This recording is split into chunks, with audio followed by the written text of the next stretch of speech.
Bismillahirrahmanirrahim. Assalamualaikum warahmatullahi wabarakatuh. Perkenalkan, nama saya Ingki Darmawan, CGP Angkatan 9, Jakarta Timur, dari SD Rawat Rantai 03 Pagi.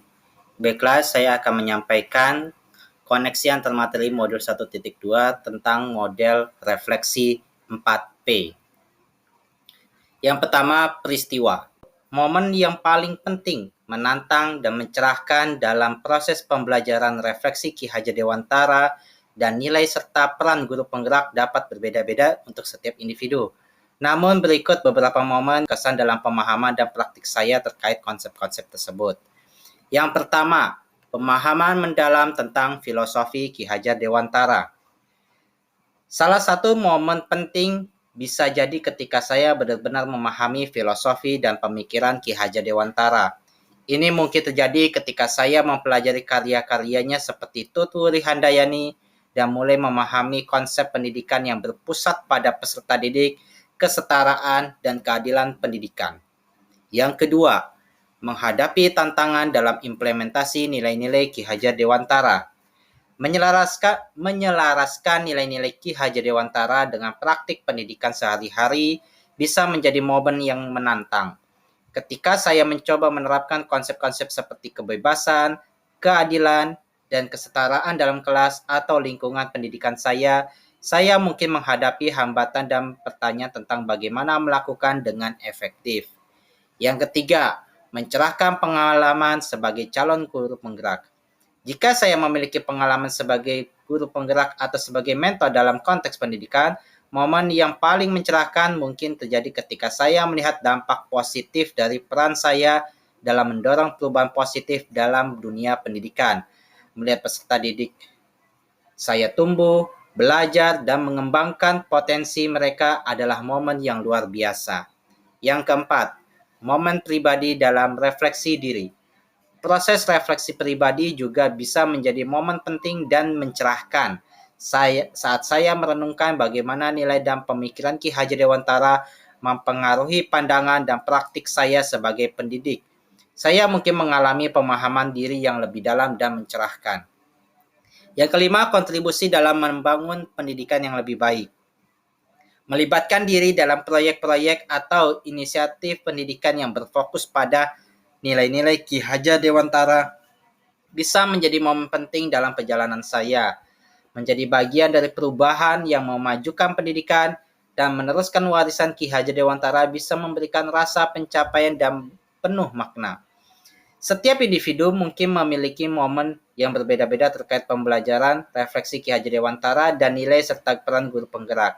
Yang penting adalah bagaimana saya menginternalisasi dan mengaplikasikan nilai-nilai tersebut dalam praktik pendidikan saya untuk menciptakan lingkungan belajar yang lebih baik bagi peserta didik.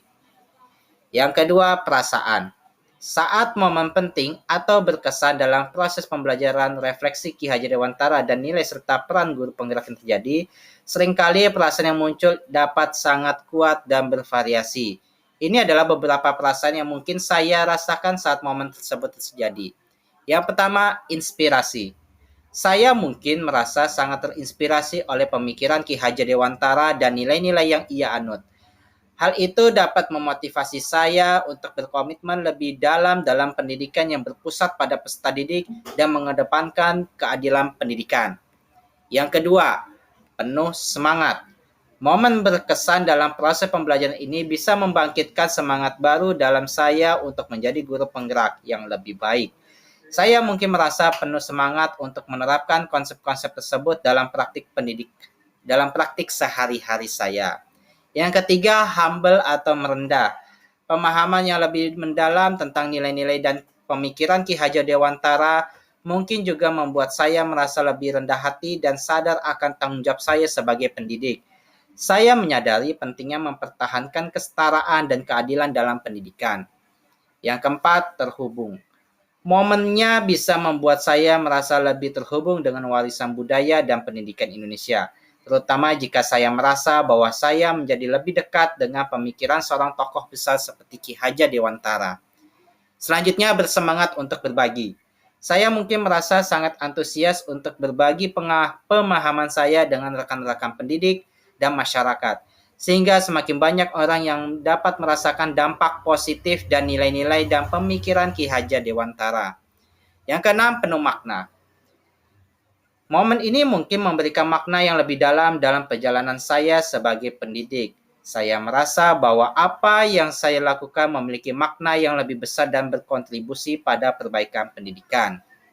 Terakhir, kebingungan. Terkadang momen yang berkesan juga bisa membuat merasa bingung atau terintimidasi oleh tantangan yang ada. Ini adalah reaksi alami, tetapi itu bisa menjadi peluang untuk pertumbuhan pribadi dan profesional. Perasaan ini adalah respon yang wajar terhadap momen-momen yang berdampak dalam pembelajaran dan pertumbuhan pribadi. Yang penting adalah bagaimana saya menggunakan perasaan ini untuk mengubah diri saya menjadi pendidik yang lebih baik dan lebih efektif. Baik, berikutnya tentang pembelajaran. Sebelum momen tersebut terjadi, saya mungkin berpikir bahwa pertama, pendidikan adalah tentang pengetahuan. Saya mungkin melihat pendidikan sebagai proses untuk mentransfer pengetahuan dan informasi kepada siswa. Fokus saya mungkin lebih pada materi pembelajaran dan kurikulum. Yang kedua, peran guru adalah sebagai pemberi informasi. Saya mungkin berpikir bahwa peran utama seorang guru adalah untuk memberikan informasi kepada siswa dan keberhasilan guru diukur berdasarkan sejauh mana mereka menyampaikan informasi dengan baik. Yang ketiga, keadilan pendidikan adalah isu sekunder. Saya mungkin tidak terlalu memperhatikan atau mengutamakan masalah kesetaraan dan keadilan dalam pendidikan, dan mungkin melihatnya sebagai sesuatu yang di luar kendali saya. Baik, sekarang pemikiran saya telah berubah menjadi satu, pendidikan adalah tentang perkembangan holistik. Saya sekarang menyadari bahwa pendidikan bukan hanya tentang mentransfer pengetahuan, tetapi juga tentang pengembangan peserta didik secara holistik, termasuk aspek sosial, emosional, dan karakter. Yang kedua, peran guru adalah fasilitator pembelajaran. Saya sekarang melihat diri saya sebagai fasilitator yang membantu siswa untuk berpikir kritis, mengembangkan keterampilan, dan mengejar minat mereka sendiri dalam pembelajaran. Yang ketiga, keadilan pendidikan adalah prioritas.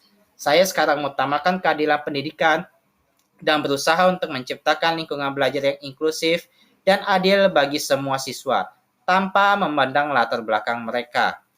Perubahan pemikiran ini mencerminkan pertumbuhan pemahaman saya tentang pendidikan. Refleksi Ki Hajar Dewantara dan peran guru penggerak dalam menciptakan perubahan positif dalam dunia pendidikan. Hal ini menunjukkan bahwa momen berkesan tersebut telah membuka mata saya terhadap nilai-nilai dan prinsip-prinsip yang lebih mendalam dalam konteks pendidikan. Terakhir, penerapan ke depan atau rencana. Untuk menguatkan nilai-nilai dan peran saya sebagai guru penggerak, saya dapat melakukan pengembangan diri sederhana, konkret, dan rutin sebagai langkah awal. Berikut adalah beberapa yang dapat saya pertimbangkan. Yang pertama, membaca dan mempelajari lebih banyak. Dedikasikan waktu setiap hari atau setiap minggu untuk membaca buku, artikel, atau materi pendidikan terkait nilai-nilai dan peran guru penggerak. Ini akan membantu saya terus memperluas pengetahuan saya tentang pendidikan dan pemikiran-pemikiran terkait. Yang kedua, refleksi diri rutin. Luangkan waktu setiap hari atau minggu untuk merenungkan pengalaman saya sebagai pendidik. Pertimbangkan apa yang telah berhasil dan apa yang perlu ditingkatkan dalam peran saya sebagai guru penggerak. Yang ketiga, bergabung dengan komunitas pendidik. Temukan kelompok atau komunitas pendidik yang memiliki minat yang sama dalam pengembangan diri dan perbaikan pendidikan. Diskusi dan kolaborasi dengan sesama pendidik dapat memberikan wawasan yang berharga. Yang keempat, partisipasi dalam pelatihan. Carilah pelatihan atau kursus pendidikan yang relevan dengan peran guru penggerak. Ini dapat membantu saya mengembangkan keterampilan baru dan mendapatkan wawasan dari para ahli. Yang kelima, mentoring atau pendampingan. Cari mentor atau pendamping yang lebih berpengalaman dalam peran guru penggerak. Mereka dapat memberikan panduan dan dukungan yang berharga dalam pengembangan saya. Yang keenam, mengembangkan rencana tindakan. Buat rencana tindakan pribadi yang berisi langkah-langkah konkret untuk memperkuat peran saya sebagai guru penggerak. Tetapkan tujuan yang realistis dan ukur kemajuan saya secara teratur. Yang ketujuh, berpartisipasi dalam inisiatif pendidikan. Terlibat dalam inisiatif atau proyek-proyek pendidikan yang berfokus pada perbaikan sistem pendidikan atau pemberdayaan peserta didik. Ini akan memungkinkan saya untuk menerapkan nilai-nilai saya dalam praktik. Itulah hasil model refleksi 4P yang dapat saya sampaikan. Kurang lebihnya mohon maaf. Wabillahi taufiq walhidayah. Wassalamualaikum warahmatullahi wabarakatuh.